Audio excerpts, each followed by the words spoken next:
और देश की जनता ने तीसरी बार एनडीए पर विश्वास जताया, आदरणीय श्री नरेंद्र मोदी जी पर विश्वास जताया और देश में तीसरी बार एनडीए में 3 लाख करोड़ रुपए की परियोजना की स्वीकृति दी है। 2024 को चुनाव का रिजल्ट आया और देश की जनता ने तीसरी बार एनडीए पर विश्वास जताया, आदरणीय श्री नरेंद्र मोदी जी पर विश्वास जताया और देश में तीसरी बार एनडीए की सरकार बनी। और लगातार पिछले 10 वर्षों में जिस तरह से देश के लिए, देश के लोगों के लिए और प्रधानमंत्री जी का एक लक्ष्य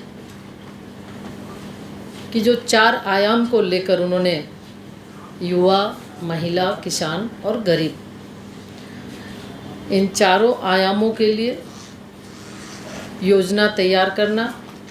और उस योजना को नीचे स्तर तक, लाभुक तक, पात्र लाभुक तक पहुंचाना, ये एक लक्ष्य के साथ, दूरगामी सोच के साथ उन्होंने शुरू किया। और लगातार इस कार्यकाल में, तीसरे कार्यकाल में विभिन्न विभागों के द्वारा बड़े बड़े निर्णय भी किए गए और इसी से ये साफ जाहिर होता है, दर्शाता है कि प्रधानमंत्री श्री नरेंद्र मोदी जी की प्राथमिकता क्या है। नेशन फर्स्ट को लेकर काम करते हैं और इस 100 दिन में कई बड़े और ऐतिहासिक निर्णय भी किए हैं, जिसमें अगर हम देखें तो लगभग इस 100 दिन के अंदर में 15 लाख करोड़ से ज़्यादा की योजनाओं का शुभारंभ भी किया गया है और उद्घाटन भी किया गया है। इसी क्रम में इंफ्रास्ट्रक्चर पर विशेष जोर दिया गया है। इंफ्रास्ट्रक्चर के क्षेत्र में हम अगर देखें तो सरकार ने पिछले 100 दिनों में 3 लाख करोड़ रुपए की परियोजना की स्वीकृति दी है, जिसमें सड़क, रेल,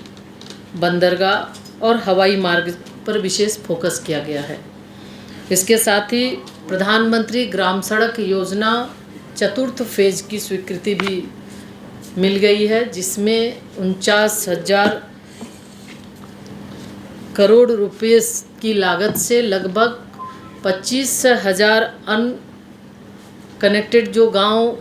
मुख्य सड़क से जुड़ा नहीं था, तो 25,000 से ज़्यादा गाँवों को इसमें जोड़ने का प्रावधान और जोड़ने के लिए मंजूरी दे दी गई है।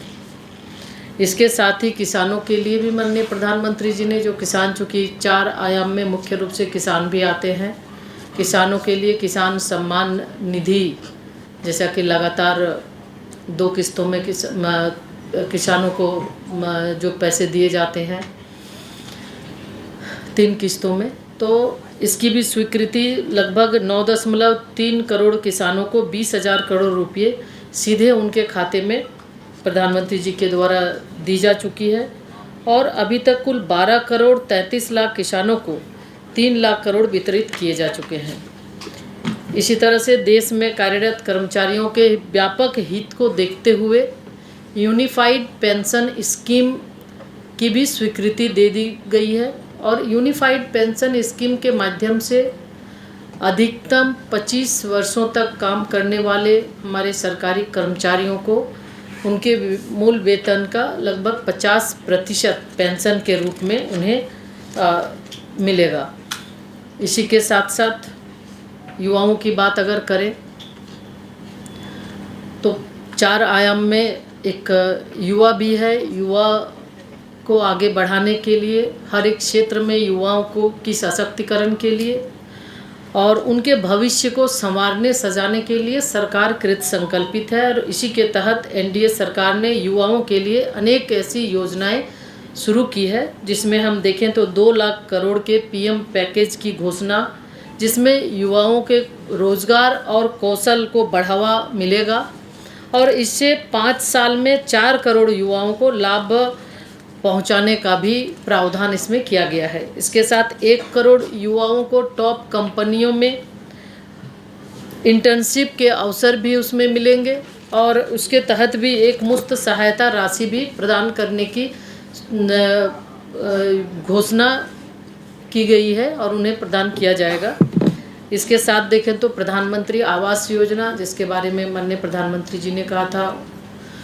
3 करोड़ प्रधानमंत्री आवास योजना की स्वीकृति दी गई है, जिसमें 2 करोड़ ग्रामीण और 1 करोड़ शहरी आवास की स्वीकृति दी जा चुकी है, ताकि कोई भी बेघर न रहे। हर किसी का एक लक्ष्य संकल्प होता है कि अपना एक जीवन काल में एक घर हो, तो ये एक घर बनाने का माननीय प्रधानमंत्री जी ने संकल्प लिया है कि कोई भी बेघर ना रहे। उसी के तहत पहले कार्यकाल में 4 करोड़ और इस बार 3 करोड़ की स्वीकृति दी गई है। उसके साथ साथ आयुष्मान भारत के तहत वरिष्ठ जनों के लिए भी कि 70 वर्ष से ऊपर के लोगों के लिए पिछले दिनों जो प्रधानमंत्री जी ने कहा था, तो उसकी भी स्वीकृति कैबिनेट से हो गई है कि 70 वर्ष से ऊपर चाहे कोई भी व्यक्ति हो, उसमें कोई भी उनकी आय की सीमा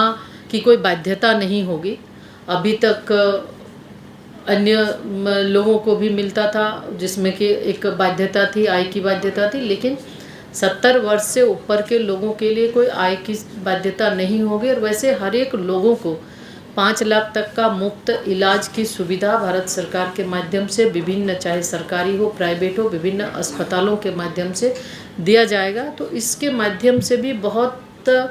बड़ा एक जो परिवार के सदस्य हैं जिनके घर में बुज़ुर्ग हैं, उनके लिए ये बहुत ही एक अच्छा स्कीम होगा, ताकि उनका इसका लाभ पूरा उन्हें मिल पाएगा। और इस तरह से लगभग 4.5 करोड़ परिवारों को और 6 करोड़ वृद्ध नागरिकों को इसका लाभ भी मिलेगा। हमसे जुड़े रहने के लिए हमारे YouTube चैनल को सब्सक्राइब करें और नई वीडियो की नोटिफिकेशन के लिए बेल आइकॉन को दबाएं। अगर आप ये वीडियो Facebook पर देख रहे हैं तो लाइक जरूर करें और ज्यादा से ज्यादा शेयर करें। धन्यवाद।